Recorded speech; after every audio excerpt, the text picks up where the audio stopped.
देखो addition of vector में triangle of vector addition हो गया था, उसका रिजल्ट भी फाइंड कर लिया था। ठीक है, और जिसमें फाइनल रिजल्ट आया था r is equal to under root P square plus Q square plus 2p cos theta. ठीक, और जब हम लोगों ने डायरेक्शन ऑफ क्यू वेक्टर का चेंज कर दिया था, उस कंडीशन में r is equal to under root P square plus Q square minus 2p cos theta, और tan अल्फा का वैल्यू आया था q sine theta divide by p minus Q cos theta. ये रिजल्ट था। अब नेक्स्ट है parallelogram law of vector addition. Parallelogram law of vector addition में कहता है कि पैरेललोग्राम के टू एडजेसेंट साइड्स वेक्टर को रिप्रेजेंट कर रहे हैं, तो जो डायगोनल होगा वो रिजल्टेंट को रिप्रेजेंट करेगा।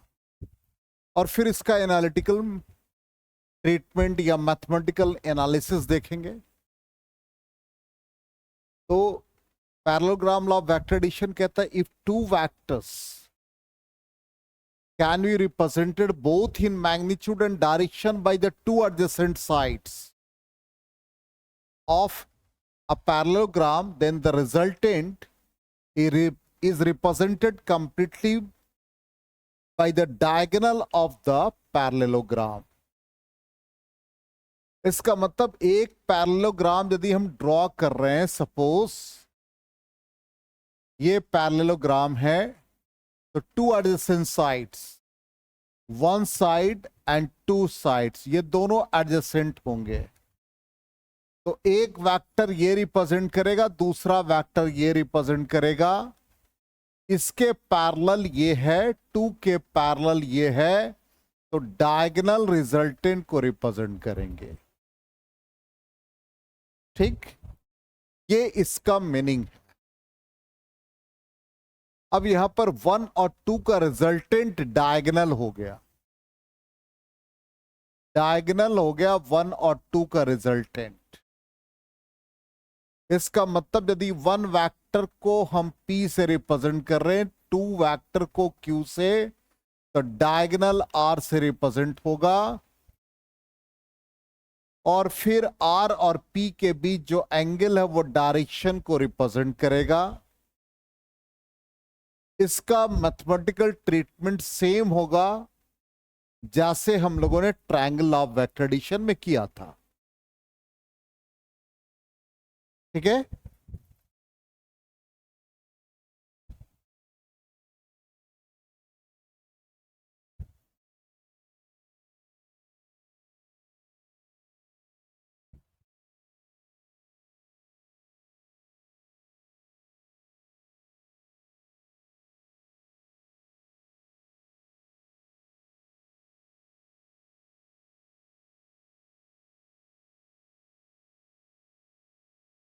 हो गया।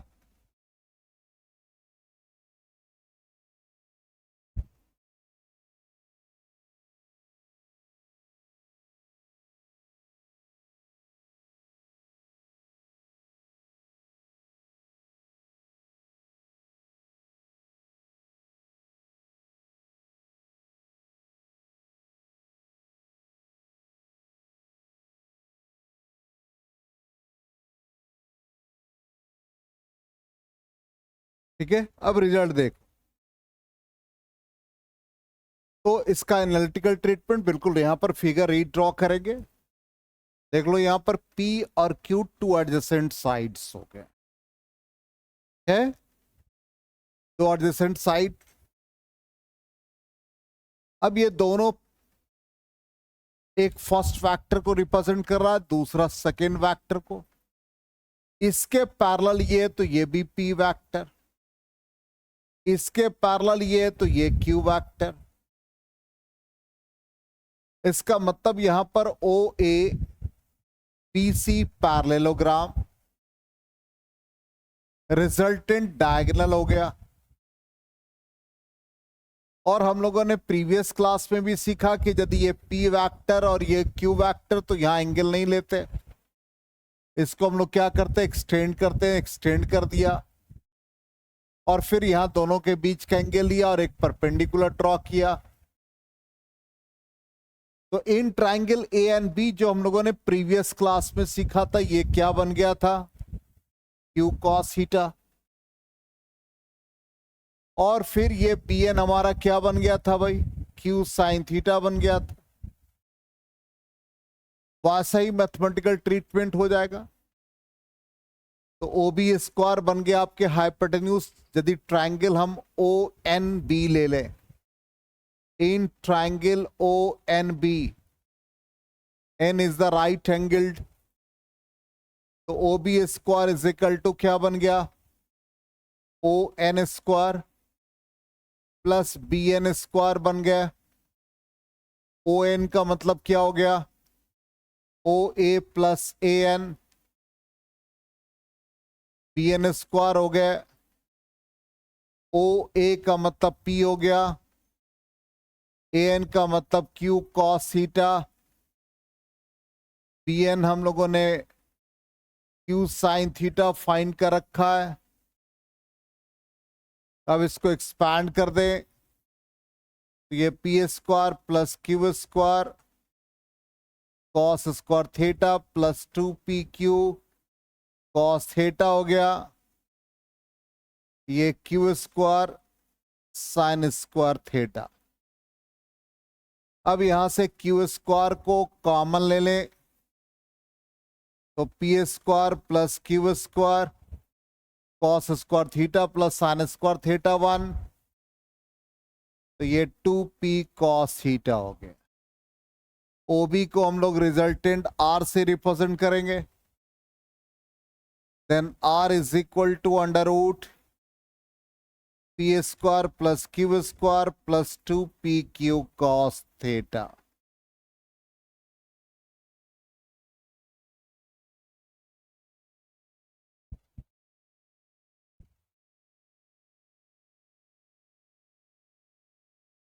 सेम रिजल्ट आ गया।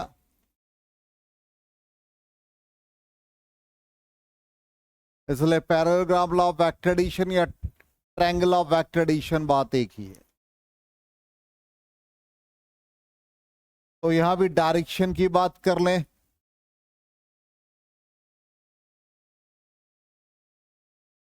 तो डायरेक्शन आपको सिखा रखा है कि आपने पी से स्टार्ट किया, इसको एक्सटेंड किया और फाइनली पी तक गए, तो इनिशियल ओ पॉइंट है और फाइनल हमारा बी पॉइंट है। तो फाइनल और ये इनिशियल के लाइन के बीच जो एंगल बन रहा है वो डायरेक्शन को रिप्रेजेंट करेगा। इसलिए जब भी डायरेक्शन निकालेंगे तो वो टैन हो गया, टैन अल्फा हो जाएगा, और ये perpendicular upon base O N, ये हो गया हमारा क्यू साइन थीटा, और ये P plus Q cos theta. Same mathematical treatment, same results.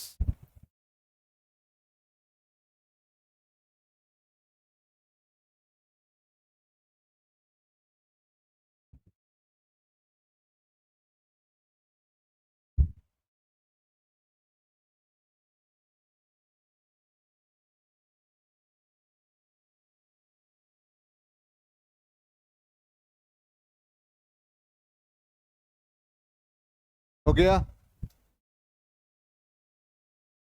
तो रिजल्ट भी हम लोग वेरीफाई कर लें।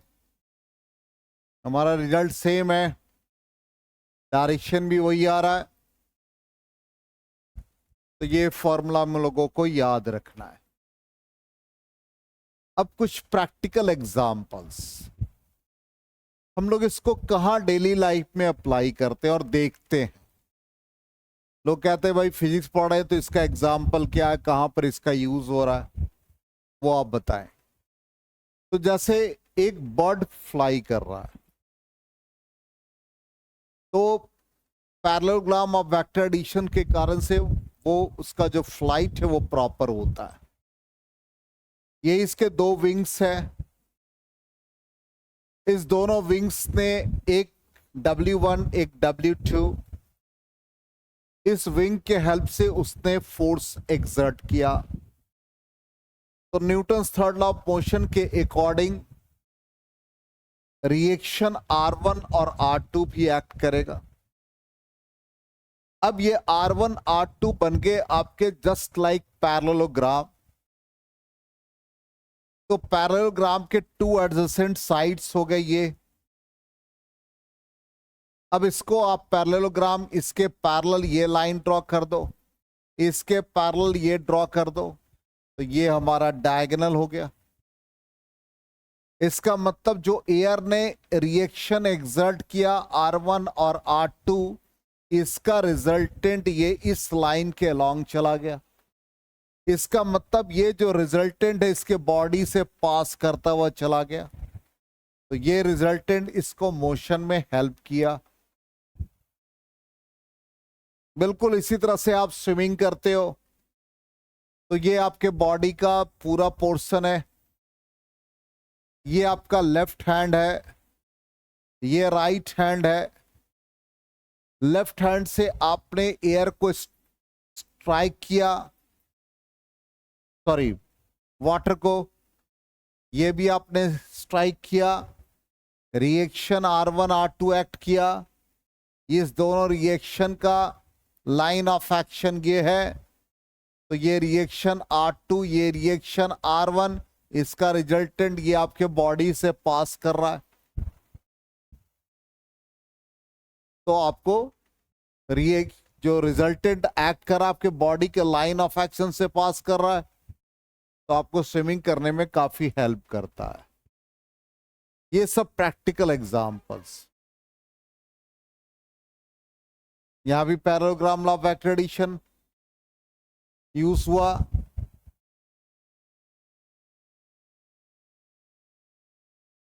ठीक, तो फ्लाइट ऑफ अवार्ड में एक एग्जाम्पल देखा, दूसरा एग्जाम्पल देख लीजिए। दूसरा एग्जाम्पल, जो गुलेल आप बच्चे में चलाते थे, स्लिंग कहते उसको, तो वर्किंग ऑफ ए स्लिंग यही गुलेल है।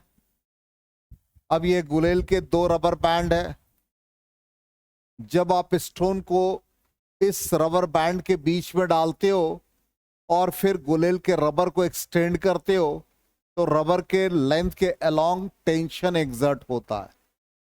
अब ये जो टेंशन एक्सर्ट हो रहा है वो क्या है भाई, एक T1 है और दूसरा T2 है, और यहीं पर स्टोन है।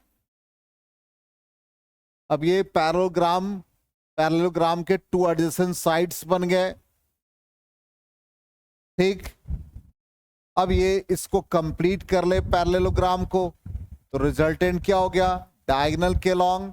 इसका मतलब जैसे ही आप रिलीज करोगे स्टोन को, तो स्टोन क्या करेगा, रिजल्टेंट के लॉन्ग जाएगा और फिर टारगेट पर जाके स्ट्राइक कर देगा। तो यहां पर वेक्टर का एप्लीकेशन यूज किया। आया समझ में? क्लियर? अब तो ये हमारा प्रैक्टिकल एग्जाम्पल्स। अब हम लोग जब मैथमेटिकल पार्ट में आते तो इसके प्रॉब्लम को डील करेंगे। तो फॉर्मूला जो हम लोगों का है उसी फॉर्मूला को हम लोग यूज करेंगे। ठीक है, तो प्रैक्टिस क्वेश्चंस में आ जाए। पहला क्वेश्चन कहता है, two vectors both in magnitude have their resultant equal in magnitude of the either vector, find the angle between the vectors. दो वेक्टर है, ठीक, P एंड Q। अब कहता है their resultant equal in magnitude of the either. इसका मतलब P और Q दोनों तो अपने आप में इक्वल आई और वो रिजल्टेंट के बराबर है। ये मिला रिजल्ट। अब हम लोगों को कहता है कि find the angle between the two vectors. तो हम लोगों ने दो एंगल यूज किया, थीटा यूज किया P और Q के बीच का, अल्फा यूज किया, रिजल्टेंट फर्स्ट वेक्टर के साथ कितना एंगल बनाता है। तो यहां पर ये हम लोगों को क्वेश्चन के अकॉर्डिंग थीटा निकालना होगा। तो थीटा निकालने के लिए सिंपल फॉर्मूला हम लोगों ने पढ़ रखा है, R square is equal to P square plus Q square plus 2PQ cos theta. Clear? अब ये सारे इक्वल है, इसको आप कुछ भी एज्यूम कर लो, एक्स मान लो, तो ये एक्स स्क्वायर हो गया, ये भी एक्स स्क्वायर हो गया, ये भी एक्स स्क्वायर हो गया, ये 2 इंटू एक्स कॉस थीटा, एक एक्स स्क्वायर कट गए, लेफ्ट साइड में चला गया एक एक्स स्क्वायर, और इधर आ गया 2x स्क्वायर और कॉस थीटा, एक एक्स स्क्वायर कट गया, तो ये cos theta is equal to -1/2।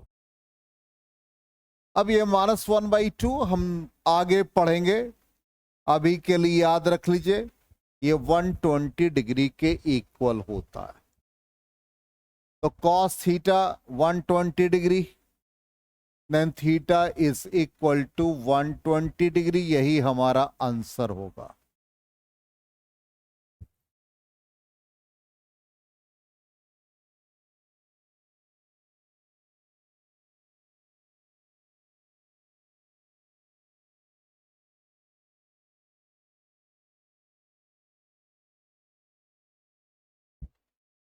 ठीक है, तो आंसर भी हम लोग चेक कर ले, तो आंसर 120 डिग्री।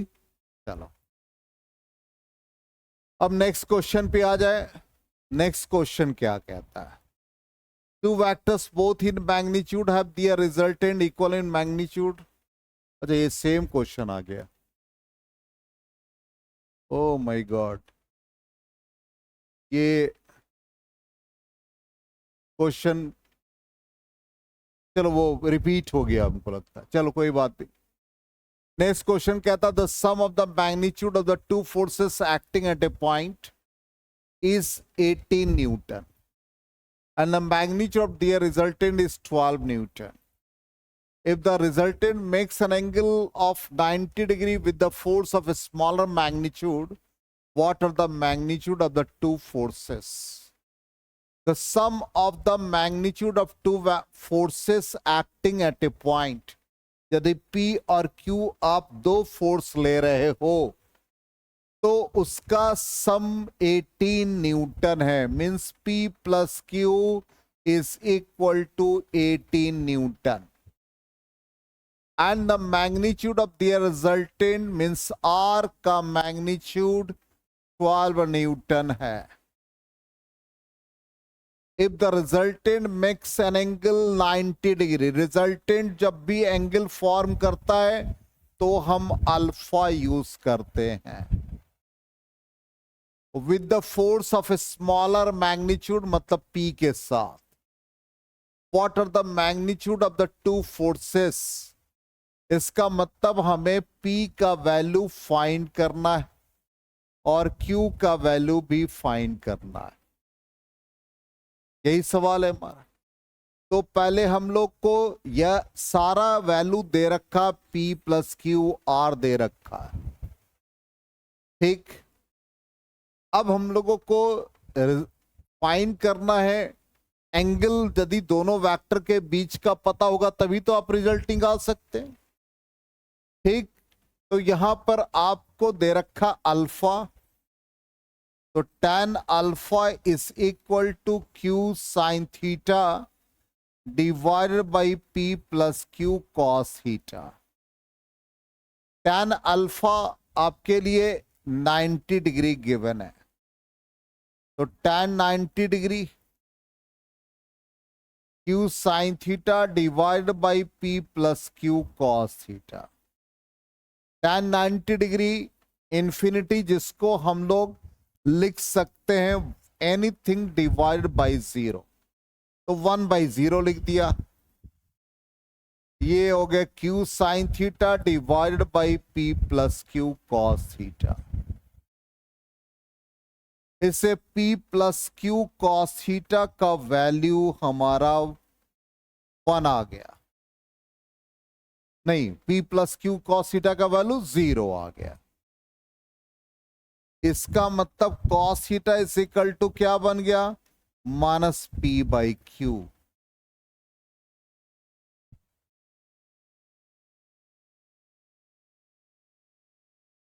हो गया। अब रिजल्टेंट का फॉर्मूला यूज कर लें, R square is equal to P square plus Q square plus 2pq cos theta. Resultant 12 दे रखा है, ये 12 का स्क्वायर 144, ये हो गया P square plus Q square plus 2pq cos theta का वैल्यू यहां से डाल दें minus p by Q, q और q कैंसिल हो गया, तो 144 is equal to P square plus Q square और ये माइनस 2p स्क्वायर हो गया। तो 144 इज इक्वल टू क्या बन गया, Q square minus P square. Q square minus P square को क्या लिख सकते हैं आप, Q plus P into Q minus P. Q plus P कितना भाई 18 है, तो इससे क्यू माइनस पी का वैल्यू क्या आ जाएगा 144 बाई 18 कितना होगा, जल्दी बताओ।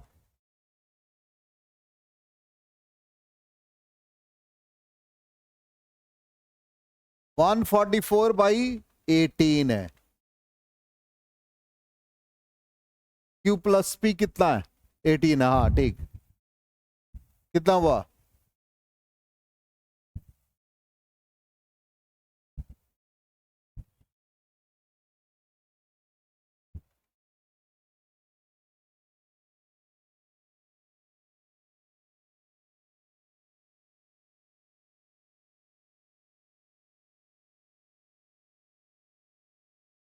अरे इतना देर लगा, 144 में 18 से डिवाइड करो 8 आएगा, सिंपल है।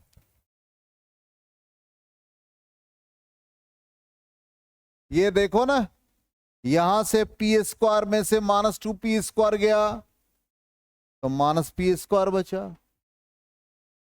तो ये 8 हो गया।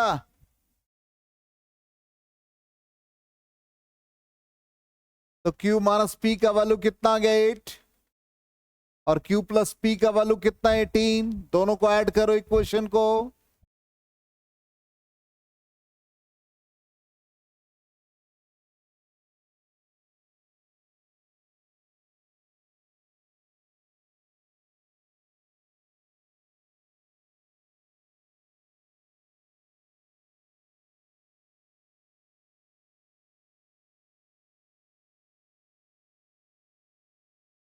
नोट कर लिया यहां तक।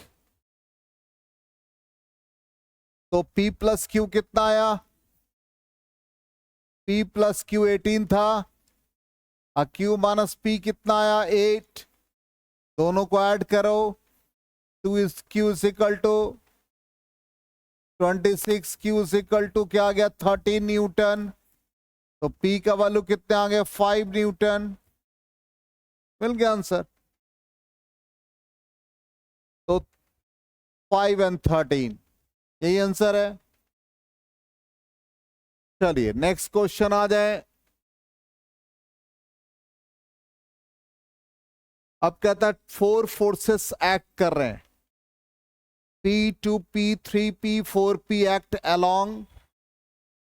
अलोंग होगा, ठीक है, अलोंग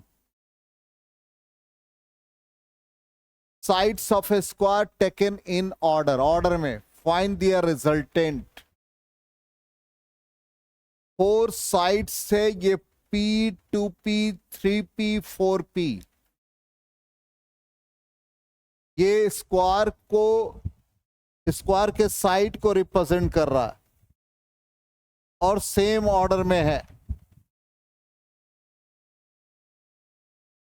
ठीक।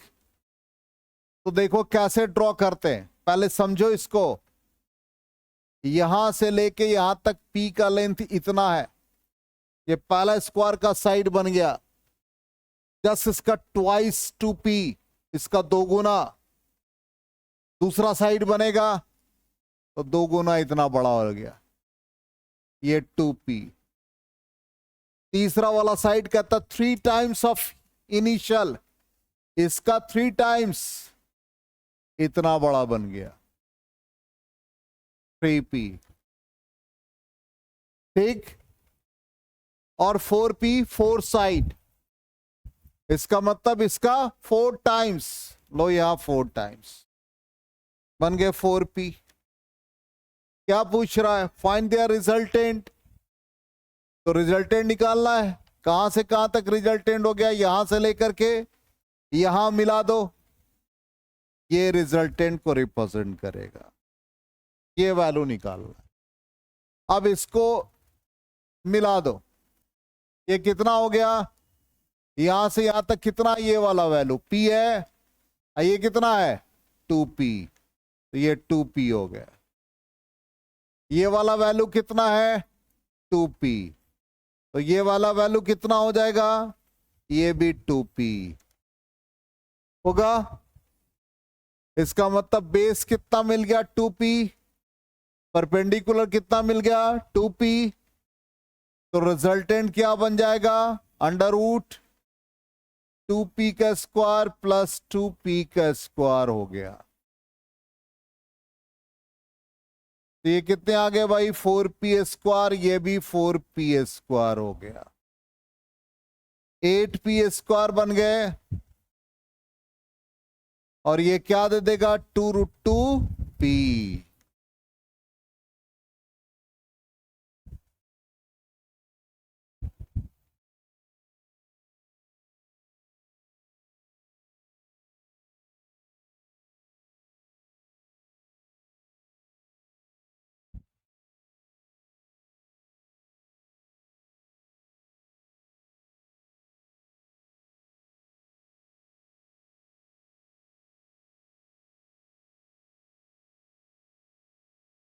हो गया? आ गया समझ में? 100%।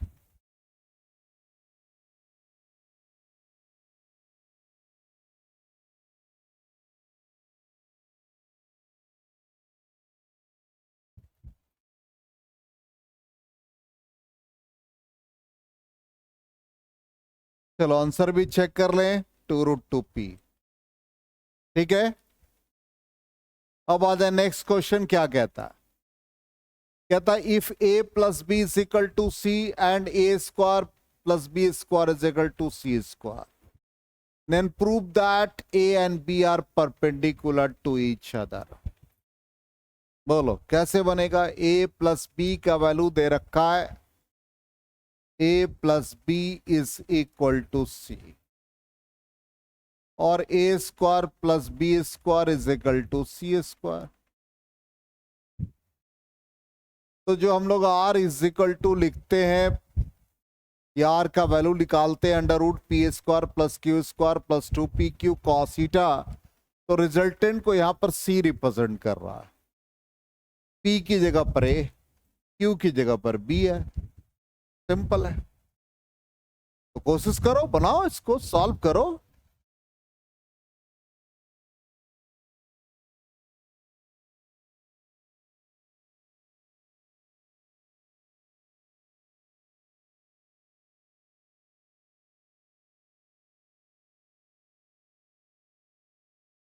हम लोग जो फॉर्मूला लिखते थे उसको बस इसी फॉर्म में लिख दो। C square is equal to A square plus B square plus 2ab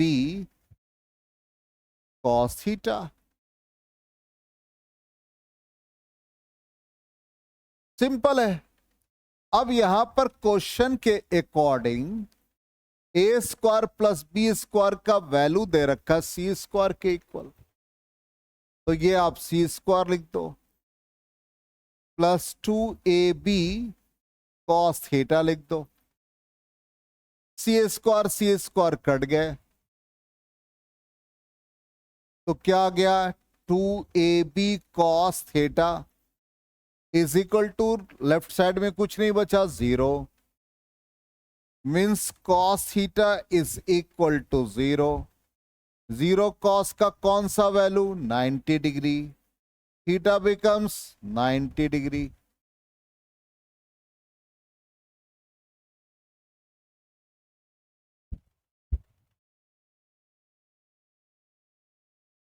क्या समझ में?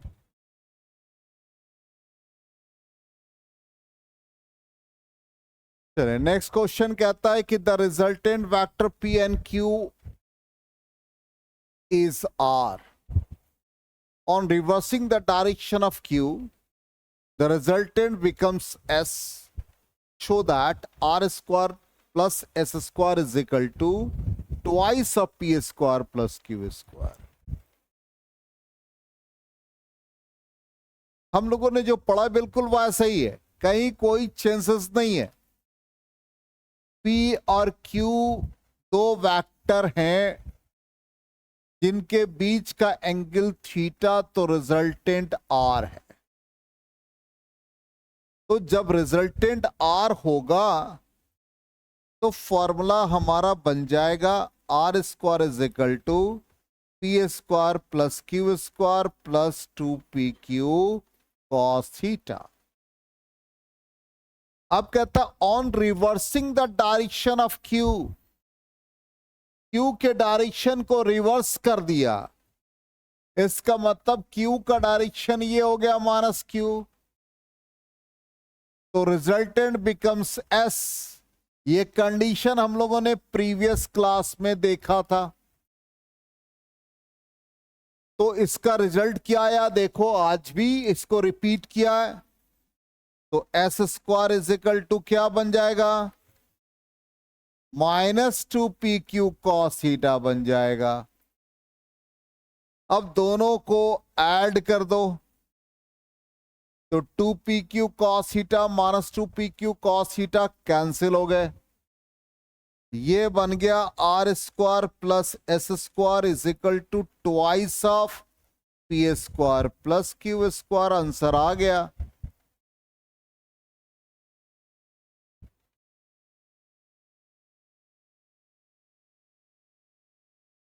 आगे समझ में क्लियर. तो ये ऑलमोस्ट हम लोगों ने क्वेश्चन इसका कर लिया.